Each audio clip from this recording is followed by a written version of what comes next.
곰팡이는 어디에나 있어요. 냉장고에 있는 오래된 레몬에 덮인 걸 봤을 수도 있어요. 네, 곰팡이입니다. 매트리스와 욕실 타일에서 곰팡이를 발견할 수도 있어요. 전 세계에는 수백만 종의 곰팡이가 존재할 수 있고 그중 대부분은 아직 발견되지 않았어요. 곰팡이 중에는 냉장고의 어두운 구석에 있는 곰팡이처럼 인체에 무해한 것도 있어요. 그리고 다른 것들은 살아있는 생물을 좀비로 만들 수 있어요. 이건 영화가 아니라 현실입니다. 열대우림을 방문해서 동충하초 곰팡이가 어떻게 곤충의 삶을 악몽으로 바꾸는지 살펴볼게요. 거의 보이지 않는 작은 곰팡이 포자가 공중에 떠다니다가 개미의 등에 떨어집니다. 개미는 아무것도 눈치채지 못하고 하루 종일 군집을 위해 일해요. 그 사이 포자는 개미의 몸을 뚫고 들어가요. 며칠 후 개미의 행동이 이상해집니다. 불쌍한 개미는 떨고 잠을 잘 못 자고 먹이를 충분히 먹지 않아요. 다른 개미들은 이 개미를 위협으로 여기며 개미집에서 쫓아내요. 하지만 감염된 개미는 더 이상 자신의 삶을 통제할 수 없기 때문에 돌아오려 하지 않죠. 곰팡이는 그 안에서 번식해요. 곤충의 피를 통해 몸 전체로 퍼져요.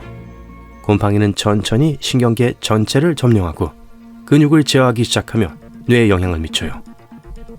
개미의 행동을 변화시키고 개미의 의지와는 다르게 곰팡이가 원하는 방향으로 움직이게 만들어요. 이 시점에서 동물은 좀비로 변해요. 개미는 혼자 숲속을 돌아다니며 높은 곳을 찾아요.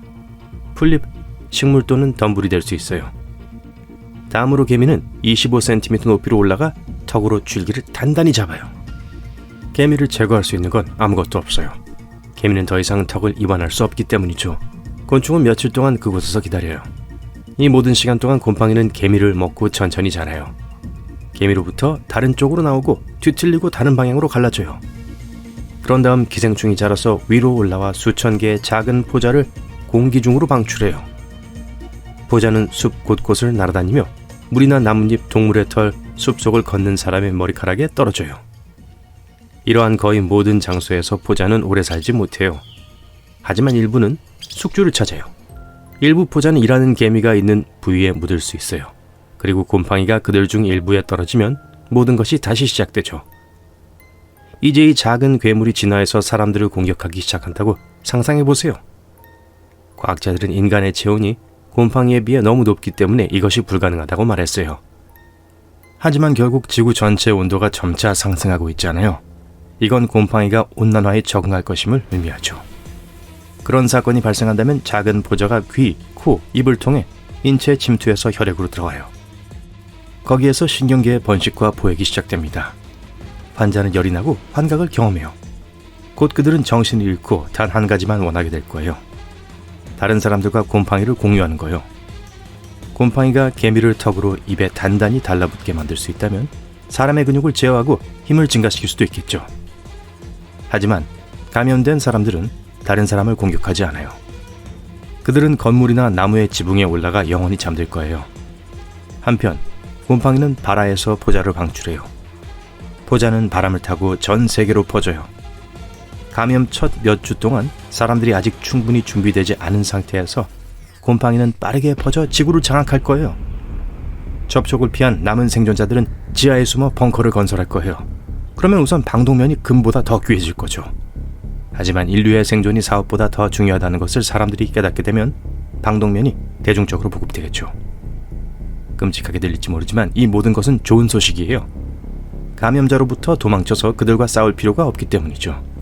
모든 도시에 격리구역이 도입될 거예요. 사람들은 강력한 공기 환기 시스템을 갖춘 건물 내부에서 생활하고 방독면을 쓴 채로만 밖으로 나갈 거예요.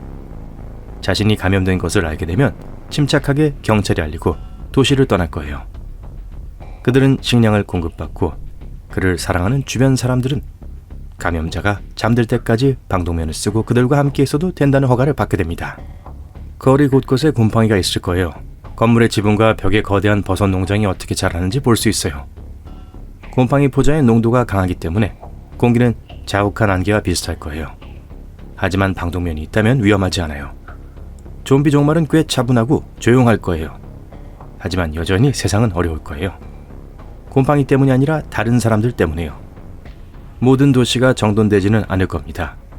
무정부 상태가 세상을 지배할 거예요. 방독면을 쓴 약탈자와 강도가 거리를 걸어 다닐 거고요. 식량을 구하는데 많은 노력이 필요할 거예요. 도시의 전기는 24시간 내내 공급되지 않고 하루에 단 몇 시간만 공급될 거예요. 하지만 이 모든 시간 동안 사람들의 마음속에는 밝은 미래에 대한 희망이 있을 거예요. 과학자들은 적극적으로 백신을 연구하고 조만간 백신을 발명할 거예요. 하지만 곰팡이도 지나가겠죠. 아마도 백신을 물리칠 거고 사람들은 새로운 치료법을 만들어야 할 거예요. 또한 곰팡이는 다른 매개체로 전환하려고 시도할 거예요. 새, 가축 및 모든 포유류가 그 대상이 될 수 있어요.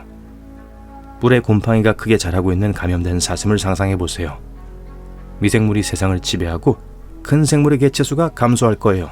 곰팡이는 수천 년 동안 물에 적응하고 물고기를 감염시키기 시작할 거예요. 그리고 곧 지구 전체가 하나의 거대한 버섯으로 변할 겁니다. 네, 진정하세요. 그런 일은 일어나지 않을 거예요. 그 이유를 알려드릴게요. 곰팡이는 수백만 년 동안 개미의 차가운 몸에 정확하게 적응하기 위해 진화해왔어요. 곰팡이의 자체적 능력은 개미 옆에 사는 특정 곤충만을 감염시키도록 설계되어 있어요. 예를 들어 태국의 곰팡이는 로스앤젤레스 어딘가에 있는 개미를 감염시킬 수 없어요. 그러니까 곰팡이가 갑자기 인간을 공격할 수 있게 될까봐 걱정하지 마세요. 진화에는 갑작스러움이 없어요. 길고 어려운 과정이죠. 또한 곰팡이가 온혈복균자로 전환할 이유가 없어요. 개미의 환경에서도 잘 적응하고 번식에도 문제가 없거든요. 개미가 한 종으로 사라지고 사람들이 곰팡이 옆에 살기 시작하면 곰팡이는 진화를 시작할 거예요. 하지만 수천 또는 수백만 년의 유전적 변화가 필요할 수 있어요. 그래도 긴장을 늦추지 마세요. 인간을 감염시킬 수 있는 모든 조건을 충족한 곰팡이 종류가 있습니다. 칸데다 오리스라는 곰팡이가 바로 그것인데요. 2009년 일본에서 발견되어 과학자들에게 충격을 안겨준 이 균은 사람의 몸속에서 발견됐어요. 생물학자들은 일부 지역의 기온 상승으로 인해 곰팡이가 진화할 수 있다고 말했어요. 몇 년 후 이 곰팡이는 전 세계 여러 나라에서 발견됐어요. 항진균제는 거의 도움이 되지 않아요. 초기에는 증상을 파악하기 어려워요. 그리고 감염의 결과는 특히 면역력이 약한 사람들에게 심각할 수 있어요. 과학자들은 이 미생물에 대해 우려하고 있지만 이미 백신을 만들고 있어요. 이 약은 생쥐의 곰팡이를 퇴치하는 데 도움이 됐고 곧 의사들이 인간을 위한 백신을 출시하기를 바라요. 감염은 혈액, 타액, 가래 등 사람의 체액을 통해 발생해요. 곰팡이는 지구상에서 별개의 왕국이에요. 하지만 모두 나쁜 것은 아니에요. 곰팡이는 지구가 생명을 유지하는 데 필요해요.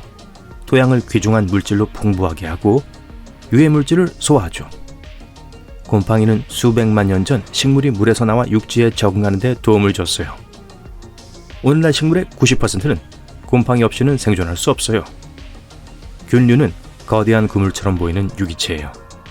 이러한 특수 튜브 네트워크를 균사체라고 해요. 우리는 버섯이라고 불리는 빙산의 일각만을 봅니다. 그건 하나의 형태가 아니에요. 변신하고 지하 미로를 통과하고 경로를 바꿀 수 있어요. 이것에 대한 정보도 많지만 그건 별개의 영상 주제가 되겠네요. 한편 버섯은 양파와 버터와 함께 약한 불로 볶으면 맛있어요. 한번 시도해보세요.